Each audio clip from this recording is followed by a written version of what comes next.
اعوذ باللہ من الشیطان الرجیم بسم اللہ الرحمن الرحیم. The world should realize the importance of peace. اس پر ایسے کیسے بلڈ کریں، اس کا ریشنائزیشن کا ایلیمنٹ کیا ہو، کیا logic who. What happens during a war and what happens during a peace. Why peace has been preferred over war. But despite all these things, you see, man is not yet tired of fighting wars and entering into very bloody conflicts. تو یہ بڑی عجیب بات ہے کہ اتنے intellectuals نے باتیں کی in favour of peace but the man is still fighting. Why so? اگر ہم ہسٹری کو ذرا تھوڑا سا دیکھیں تو ہم دیکھتے ہیں کہ انسان کی فطرت میں ایک بہت بڑی چیز ہے کہ if he is powerful, physically powerful, تو وہ اپنا یہ ایک پریروگیٹو اور رائٹ سمجھتا ہے کہ اب میں ویکر سیگمنٹس کو ایکسپلائٹ کر سکتا ہوں، لوٹ کر سکتا ہوں، پلنڈر کر سکتا ہوں. Man's history is full of such episodes. تاریخ میں ہم دیکھتے ہیں کہ جس جس طبقے کو، معاشرے کو، قوم کو طاقت ملی تو اس نے دنیا کے کمزور اقوام پر چڑھ دوڑے اور ان کو لوٹا، ان کو ایکسپلائٹ کیا، ظلم کیے. مثال کے طور پر میں ہمیشہ چنگیز خان کو پیش کرتا ہوں کہ اب اس کے پاس کوئی آئیڈیالوجی نہیں تھی. اس نے کوئی دنیا کو آئیڈیالوجی نہیں دی، گورننگ آئیڈیالوجی یا بیسٹ گورننس ماڈل، یا اس کو دنیا نے کسی نے ایک پولیٹیکل انٹلیکچوئل کے طور پر نہیں پیش کیا. ویسٹرن پولیٹیکل تھاٹ سارا اسٹڈی کر لیں، you won't find the thought the main factor driving them from Mongolia and then moving into Europe. میں دیکھ رہا تھا کہ دنیا میں جو بڑی امپائرز ہوئی ہیں ان میں سب سے بڑی امپائر آج تک رقبے کے لحاظ سے کون سی ہوئی ہے اور دوسرے نمبر پر کون سی ہوئی ہے. تو دنیا میں رقبے کے لحاظ سے سب سے بڑی امپائر برٹش امپائر تھی اور دوسرے پر چنگیز خان کی امپائر تھی. اب اندازہ کرو، اور اس نے یہ امپائر بلڈ اپ کی لوگوں کو مار کر، اس لیے کہ اس کے پاس تلوار اور گھوڑا لوگوں کی نسبت سے بیٹر تھا، ٹرینڈ تھا، and he was very expert in fighting such war mainly focused around looting and plundering people who are comparatively weaker than them. اب یہ کیا معیار ہوا؟ چنگیز خان نے اپنے انداز سے دنیا میں اپنا اقتدار قائم کیا، لیکن برٹش امپائر نے اپنے طور پر کیا. What is this colonialism? اس لیے کہ ان کے پاس گن آ گئی، تلوار اور تیر کمان گن کا مقابلہ نہیں کر سکتا.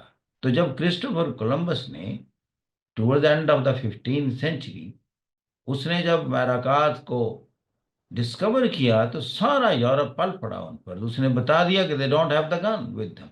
Now you can very easily overpower them.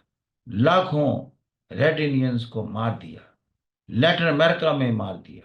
They went to Australia, ابوریجینز وہاں کے نیٹوز کو مار دیا، نیوزی لینڈ کے نیٹوز کو مار دیا، ساؤتھ افریقہ میں گئے وہاں کے کالوں کو مار دیا اور اپنے اقتدار کو قائم کیا.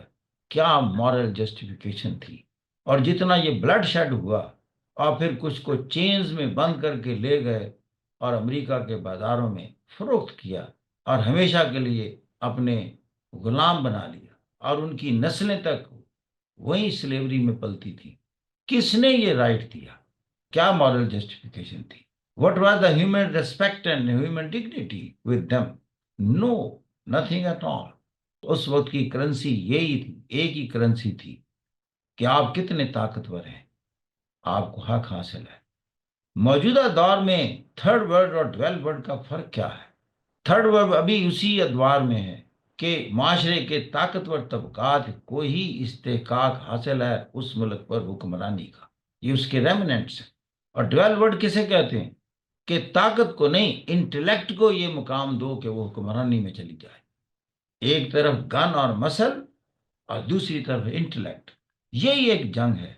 کیا انٹلیکٹ کو یہ درجہ دیں کہ وہ حکمرانی کرے، یا گن اور مسل، یا آپ کی ایتھنک بیک گراؤنڈ، یا یہ جیسے ہم monarchy میں دیکھتے تھے کہ you have to be born in the king's family if you want to be the ruler of the country. آپ کا بادشاہ کے گھر پیدا ہونا ضروری ہے.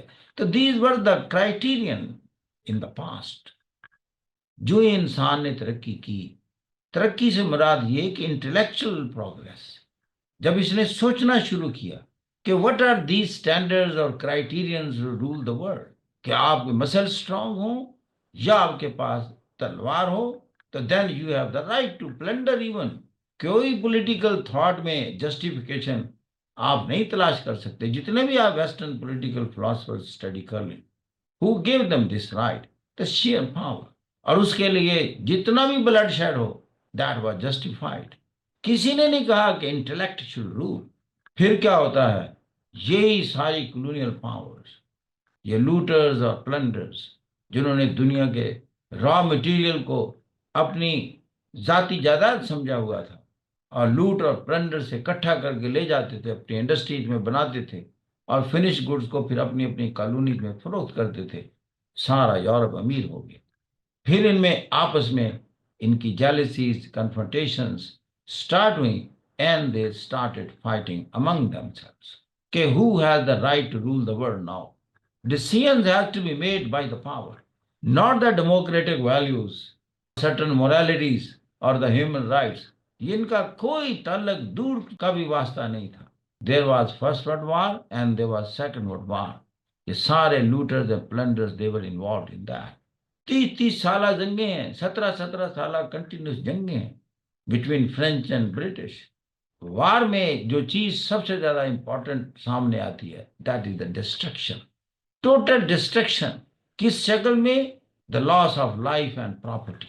انسان سالوں سے, سالوں کی محنت سے, ڈیکڈز کی محنت سے تعمیر کرتا ہے کسی چیز کو, اور جنگ کی شکل میں آنن فانن سب کو اپنے ہاتھوں سے تباہ کر دیتا ہے. اسی طرح انسان پیدا ہوتے ہیں, جوان ہوتے ہیں, جنگوں میں آپ سلاٹر کر کے رکھ دیتے ہیں. کبھی دیکھیں تو صحیح, پرشین امپائر کی جنگیں ایتھنین امپائر سے لاکھوں کی تعداد میں افواج آتی تھی تلواریں لے کر, ایک دوسرے کے گلے کاٹ دیتی تھی. شام کو ان کو ڈیڈ باڈیز اٹھانا مشکل ہو جاتا تھا, اس لیے کہ زمین پر خون کی اتنی بہتات ہوتی تھی, چلنا مشکل ہو جاتا. This went on for decades between the Persian empires and the Athenian empire. Subsequently, Persian empire کی Byzantine empire کے اور رومن empire کے ساتھ جنگیں ہوئی, آٹومن امپائر کی رومن امپائر سے جنگیں. پھر آپ نے دیکھا یہ کولونیل ایرا شروع ہوتا ہے. پھر first world war, second war, 9 crore کے قریب بندہ مار دیا جاتا ہے. اب یہاں اینڈ ہونے لگا ایک ایپیسوڈ کا, فرسٹ اینڈ, جب کروڑوں کے حساب سے انسان مر گیا, کروڑوں کے حساب سے زخمی ہو گیا, اور اوور سینچریز جتنی کنسٹرکشن اور ڈیولپمنٹ یورپ میں ہوئی, that all was razed to the ground. اب اس نے سوچا کہ war is not the solution, it is the programme of mutual destruction. They came out first with League of Nations and then United Nations. لیکن ابھی وہ سرشت موجود ہے, وہ خواہش موجود ہے کہ طاقتور کوئی ہی اختیار ہے حکومت کا. لہذا لیگ آف نیشن فیل ہو گئی, جنگ عظیم دوم برپا ہو گئی. اس نے پہلے سے بھی زیادہ جب تباہی پھیلائی, نیوکلیر بام کا استعمال ہوا. That was a thinking point. Okay, let us think about the peace, permanent peace in the world. And they came out the United Nations. یا پھر انہوں نے سوچا کہ دنیا کی طاقتور اقوام جو دنیا کا امن تحفظ اعلیٰ کرنے کی صلاحیت رکھتی ہیں, ان کو سیکیورٹی کونسل کے پرماننٹ ممبر بنا دیا جائے. This was the justification to grant the power of veto to these 5 permanent members of the Security Council. گویا کہ ابھی بھی طاقت کو ہی معیار رکھا, ناٹ دا انٹلیکٹ, جیسے میں جہاں سے بات سٹارٹ کی ہے. On one side there is muscle and gun, on the other side intellect. تہذیب کا سفر جاری ہے. دنیا مہذب اس وقت ہوگی جب صرف انٹلیکٹ اور لاجک اور ریشنلائزیشن اینڈ ریزن دنیا میں حکمرانی کرے گی اور پریویل کرے گی, جو ہمیشہ انٹلیکچوئل کہتا رہا ہے. We have yet to reach that destination. General assembly was there, but the power to make use of force to establish peace in the world was not given to the General Assembly. General Assembly means the democratic model. Maximum powers have to be vested with General Assembly. اسرائیل نے occupied territories میں settlements کی, اس کو annex کیا formally. جب security council میں قرارداد جاتی ہے کہ اسرائیل has to be condemned and asked to vacate the occupied territories because it is against the international law. The United States vetoed that. تو پوائنٹ یہ ہے کہ still it's a power. which is ruling the world, not the intellect or the reason.